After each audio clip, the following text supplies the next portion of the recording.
بسم الله والحمد لله والصلاة والسلام على رسول الله وعلى آله وصحبه ومن والاه إلى يوم الدين وبعد سبحانك لا علم لنا إلا ما علمتنا إنك أنت العليم الحكيم رب زدنا علما يا كريم رب زدنا علما يا كريم رب زدنا علما يا كريم رب اشرح لي صدري ويسر لي أمري واحلل عقدة من لساني يفقه قولي أعوذ بالله من الشيطان الرجيم بسم الله الرحمن الرحيم إنما المؤمنون الذين إذا ذكر الله وجلت قلوبهم وإذا تليت عليهم آياته زادتهم إيمانا وعلى ربهم يتوكلون الذين يقيمون الصلاة ومما رزقناهم ينفقون أولئك هم المؤمنون حقا لهم درجات عند ربهم ومغفرة ورزق كريم. Mes chers frères en islam, nous avons lu aujourd'hui la sourate Al-Anfal et nous avons complété le tiers du Coran. Nous avons complété les 10 premiers juz, les 10 premiers siparas du Coran par la grâce d'Allah subhanahu wa ta'ala. Et nous devons avoir une pensée pour ces jeunes hafid al-Quran et ces jeunes étudiants, certains qui font des études à l'étranger, qui sont là en vacances. Ils auraient pu consacrer leurs vacances à profiter de Ramadan avec leur famille, à manger de bons petits plats préparés par leur maman, leur grand-mère, mais ils ont décidé de mettre en pratique le hifd al-Qur'an et de consacrer l'essentiel de leur temps pour la préparation de ces tarawih. Et il y a d'autres parmi nos a'imma qui travaillent, qui ont une profession, certains sont étudiants et ils consacrent 2 ou 3 heures de leur journée pour préparer les tarawih, et ça c'est un énorme sacrifice. Allah Ta'ala les récompense et leur accorde un haut grade, et que la lumière de tous les versets qui ont été lus pénètre leur cœur et pénètre nos cœurs, et Allah donne tawfiq de mettre en pratique. Alors mes chers frères, nous avons lu un verset magnifique ce soir. Tous les versets sont magnifiques, excusez-moi, mais ce verset-là, il est exceptionnel. Alors on dira ça comme ça, il est exceptionnel. Dans ce verset, Allah Azza wa Jal donne la description des mu'min. Allah Azza wa Jal donne la description de ceux qui ont le véritable iman. Si on demande à quelqu'un, c'est quoi un musulman? C'est quoi une personne qui a iman? Automatiquement, on va dire qu'un musulman, c'est celui qui a la barbe, celui qui met un kafni, celui qui fait 5 namazes par jour. C'est à peu près le stéréotype qui fait le ramadan, bien sûr. C'est à peu près le stéréotype, c'est le message qu'on a, la conception qu'on a du musulman. Mais ce verset nous montre que la définition du mu'min va au-delà du culte, va au-delà de l'accomplissement des actes d'adoration, va au-delà de l'apparence extérieure. Tout d'abord, par opposition, Ibn Kathir, rahimahullah, par opposition, il donne la description de l'hypocrite. Le munafiq, c'est qui? Le munafiq, c'est celui auprès duquel on peut réciter des versets du Coran, on peut l'expliquer ce qu'Allah Ta'ala a dit. Cela n'augmentera pas sa foi, cela ne lui fera pas réfléchir, et cette personne n'a strictement aucune confiance en Allah subhanahu wa ta'ala. Également, au cas où si la personne n'a pas la possibilité d'accomplir la salat, ça ne lui dérangera aucunement. Si le contexte n'est pas favorable, l'hypocrite, le munafiq, il ne fera pas la salat et cela ne l'affectera point. Également, il peut donner la zakat comme il peut ne pas donner la zakat. C'est quelqu'un qui pratique sans réellement pratiquer, sans que la foi soit vraiment entrée dans leur cœur, et ce sont des gens qui malheureusement sont strictement insensibles aux paroles d'Allah subhanahu wa ta'ala. Ça c'était par opposition. Et maintenant pour revenir à notre verset, le mu'min, le vrai musulman, celui qui a la foi complète, c'est tout d'abord celui qui, lorsqu'on lui parle d'Allah Azza wa Jal, lorsqu'on lui récite les versets du Coran, lorsqu'il entend qu'est-ce que Allah Azza wa Jal a ordonné dans le Coran, qu'est-ce qu'Allah Ta'ala a interdit dans le Coran, alors le cœur de cette personne frémit. Le cœur de cette personne frémit, cette personne il comprend, il prend conscience que c'est mon Allah qui est en train de me parler, que après chaque Ya ayyuhalladhina amanu, Allah Ta'ala est en train de m'adresser un message. Comme les Sahaba ils disent, on avait déjà dit ça il y a quelques jours, lorsque vous entendez Ya ayyuhalladhina amanu, sachez ô musulmans que Allah Azza wa Jal s'adresse à vous. S'il y a un ordre, empressez-vous de le mettre en pratique. S'il y a un interdit, empressez-vous de vous en éloigner définitivement. Donc ça c'est la première qualité du musulman, il a une relation spéciale avec le Coran. Également, Ibn Kathir dit également que on peut entrer dans cette définition celui qui, lorsqu'il fait un péché, ou lorsqu'il va faire un péché, si on lui rappelle, oh mon frère, ittaqillah, crains Allah de ce que tu vas faire, cette personne prend du recul immédiatement, elle réfléchit, elle revient sur sa position, et la crainte d'Allah va emporter sur son envie de faire le péché. Ou alors, comme le dit un autre verset, وَالَّذِينَ إِذَا فَعَلُوا فَاحِشَةً أَوْ ظَلَمُوا أَنفُسَهُمْ ذَكَرُوا اللَّهَ. فاستغفروا لذنوبهم immédiatement. C'est une personne qui, comme tout le monde, parmi nous, on fait des erreurs. Il n'y a pas un homme qui peut dire que je ne fais pas de péché. Si par mégarde, la personne a fait un péché, et ensuite elle prend conscience que, aïe, là je fais quelque chose de pas bien, je fais un péché, immédiatement, zakarullah. Le munafiq, lui, il a fait, tant pis, il trace le chemin.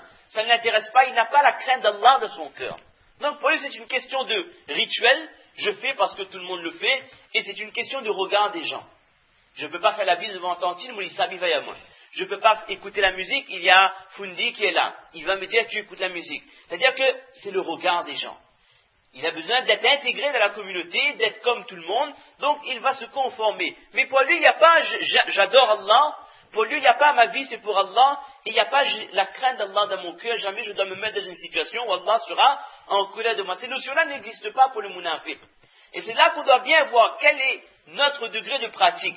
Est-ce que je pratique réellement ma religion, ou alors je ne fais que suivre un groupe de gens et je ne fais que répéter des rituels sans que j'ai réellement conscience. Prenez un exemple, mes chers frères. Si vraiment nous sommes attachés à la salat, arrivé à un moment où vous êtes en voyage ou autre chose, il n'y a pas d'autre possibilité que de faire la salat dans un endroit où les gens vont vous voir. Si vraiment on a la foi, si vraiment, je ne dis pas qu'on est sincère parce qu'Allah seul peut juger notre intention, mais si vraiment on a une relation spéciale avec Allah, on a compris l'importance de la salat, ce n'est pas juste un rituel, quel que soit l'endroit, quel que soit le lieu, on va mettre notre tapis penté, on va faire la salat. On ne va pas faire les sunnat, les wajibat, les mustahabat, non, on va faire les faraz, mais on ne ratera jamais notre salat.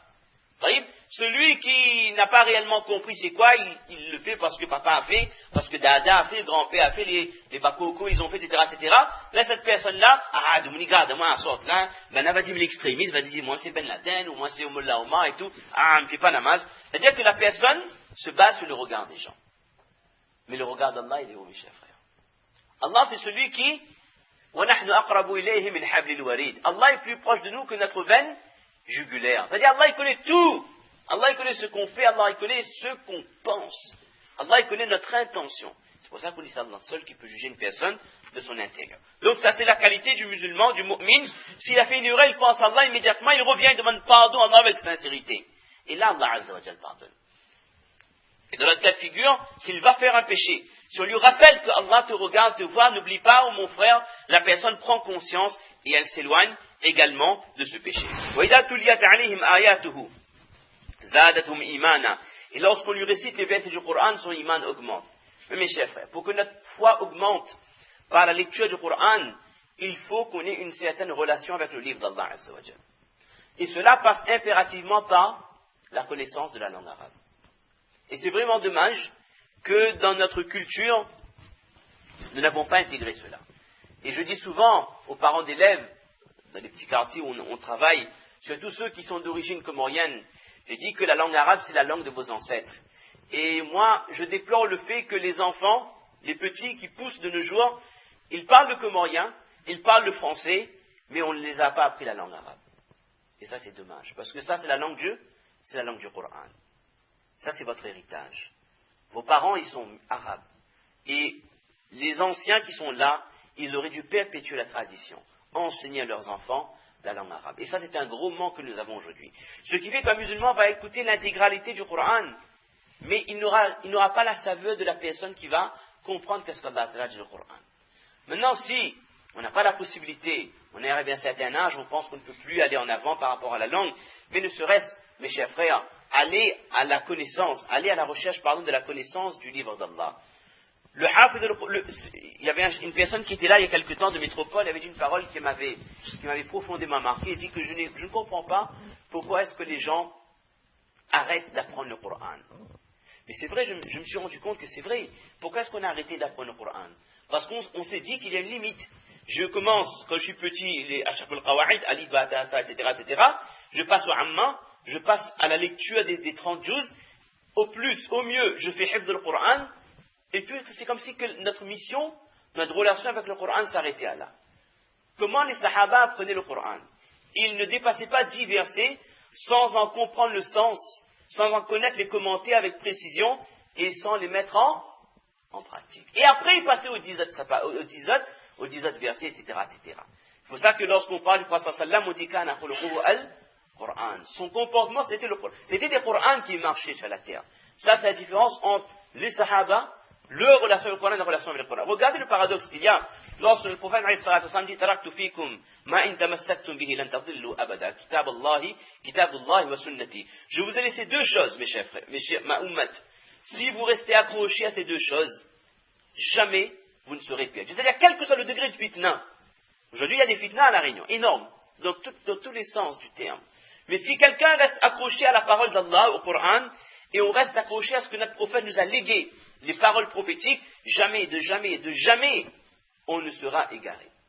Mais si ma relation avec le Coran est nulle, mis à part la lecture, je serai récompensé, Inch'Allah, pour chaque harf, d'accord? Mais, lorsqu'Allah demande aux musulmans, afala yatadabbaruna al-Qur'an. C'est comme si on a zappé cette étape complètement. Mais qu'est-ce qu'ils attendent donc pour méditer? Pourquoi ne méditent-ils pas sur le Coran? C'est comme méditer sur le Coran, c'est vous lisez le verset et vous comprenez, vous essayez de comprendre qu'est-ce qu'Allah Ta'ala me dit et vous le mettez en pratique. Alors de nos jours, il y a des livres en français. Si on n'a pas accès à la langue arabe, je le dis, on a déjà dit dans notre programme à Saint-Denis, le seul tafsir malheureusement, qui existe en français, c'est le tafsir Ibn Kathir. C'est celui-là, celui qu'on utilise tous les soirs. Mais c'est certainement le meilleur tafsir, le plus complet. D'accord? Et il existe en langue française. Je pense que chaque musulman se doit d'avoir tafsir Ibn Kathir en